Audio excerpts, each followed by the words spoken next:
Sir Jim Ratcliffe has a long to-do list waiting for him at Manchester United. Ratcliffe, founder of petrochemicals company INEOS, is buying a 25% shareholding in the club for £1.3 billion, $1.6 billion, and there will not be a shortage of issues for the Manchester-born billionaire, who is based in Monaco, to wade through.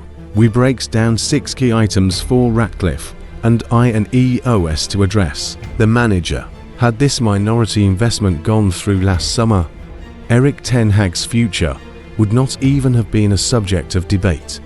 The United manager was in a position of strength after winning the Carabao Cup, the club's first trophy in 6 years, and guiding United back into the Champions League, but a poor start to the season, which has seen them knocked out of the Champions League and Carabao Cup, as well as being 12 points behind Premier League leaders Arsenal in 8th, has led to mounting speculation over his future at Old Trafford.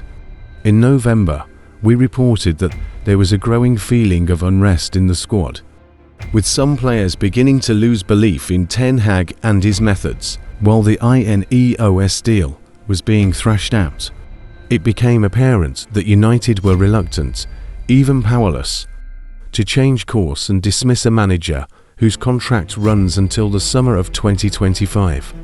INEOS has not said anything about the Dutchman's future. The executive team. You would expect the exact makeup of United's new executive team to have been a crucial part of the discussions that took place between the Glazer family, the club's US-based majority owners, and Ratcliffe's team.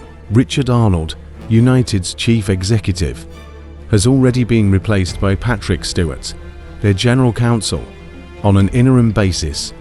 But who will be the long-term CEO? Jean-Claude Blanc, former chief executive of Italian club Juventus, who oversees the INEOS sport portfolio, has joined the board and is under consideration to come in as United's CEO.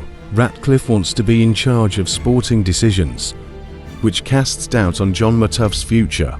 Murtough is United's football director, responsible for recruitment, and he will need to convince Ratcliffe he is the right person to continue in that role. Since Ten Hag became their manager in the summer of 2022, United have spent more than £330 million for $100 million on signings, including €100 million, £87.5 million, 110 metres on Anthony, and an initial £55 million on Mason Mount.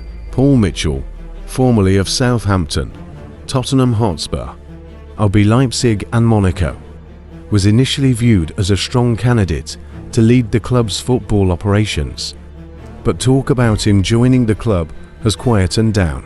Mitchell is credited with signing Son Heung-min at Spurs and Sadio Mane for Southampton.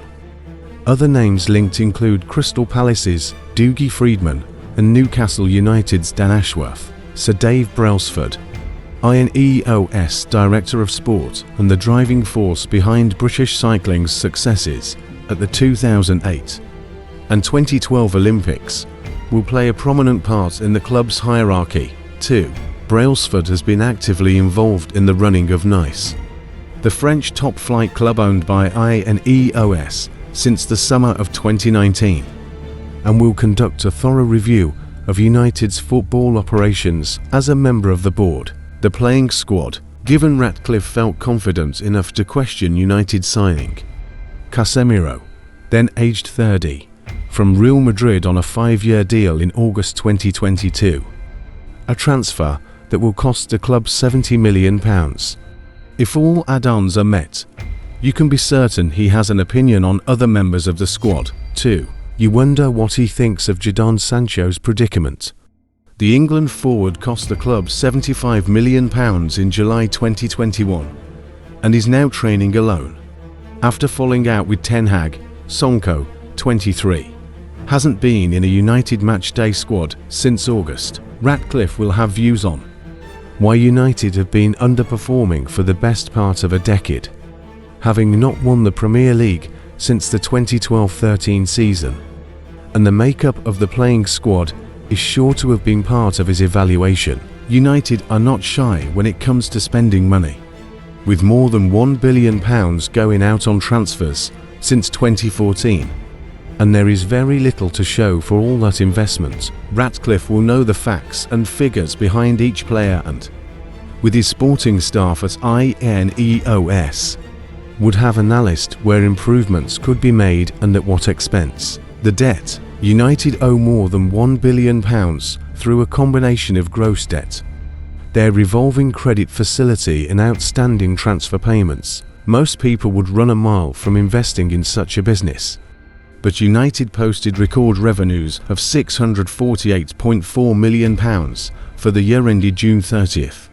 Although this was not enough to stop the club from recording a £28.7 million loss, it showed what could be possible with someone other than the Glazers in total control. Ratcliffe is known to be happy for the American family to still oversee the club's commercial department, and while any sense of the Glazers remaining is unpalatable for United supporters, the commercial income continues to grow. This income stream totaled £300.9 million, surpassing £300 million for the first time, and represented a 17.5% increase on the previous year. United recently signed a £900 million 10-year deal with Adidas, their kit supplier, and Qualcomm will become their front-of-shirt sponsor from next season. United, who had been seeking a package worth £60 million annually, have agreed a minimum 3-year deal with the US technology company. The INEOS bid has always maintained that Ratcliffe will not place any debt on the club, and that money, if he were to go down this route, would be borrowed against the petrochemicals company instead of United. Old Trafford. Even though Old Trafford remains the largest club football ground in the United Kingdom, with a capacity of more than 74,000, its facilities have become dated and it lags behind other venues in the Premier League and across Europe. The club belatedly announced in April last year that they had appointed architects Populous and management firm Legends International as master planners and consultants for a revamp of the stadium, which recently staged its 2,500th United home game. The feasibility of several options was explored, including increasing the capacity, building a replacement stadium next door to the current one, and a development centered on the construction of a new main stand, but work has come to a standstill. Since the Glazers announced their strategic review this month last year, sources acting for the Qatari bid to buy United claimed that Sheikh Jassim would upgrade Old Trafford and Carrington, the club's training complex. While Ratcliffe had never made such commitments until now, Ratcliffe knows the stadium and training ground need to be addressed, and is committing $300 million, £245 million of his wealth, for infrastructure upgrades at United. Given the need to invest in the squad, as well as the infrastructure, you would expect more attention to be paid to how Liverpool have gone about redeveloping Anfield at a relatively modest cost, as opposed to potentially knocking Old Trafford down and starting from scratch. While it has not yet been officially agreed or signed, the cash injection is expected to happen and, as it would come out of Ratcliffe's pocket, will not be added to the club's existing debts. Rebuilding relationships between fans and owners. It is not normally the case that minority investors throw their weight around in a public forum and divulge what is happening behind the scenes, but relations between the Glazers and many United supporters are broken beyond repair, and it will be on Ratcliffe to open a dialogue with fans and explain why he has bought a 25% stake. This would be even more important, as the expectation is that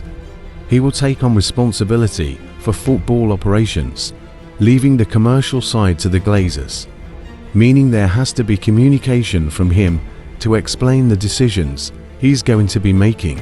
The 71-year-old is known as a straight talker and not someone afraid to give an opinion, but there is an acceptance that he will need to be respectful of the fact he'd be a minority shareholder Do not expect him to come out and say the Glazers have been terrible for the club.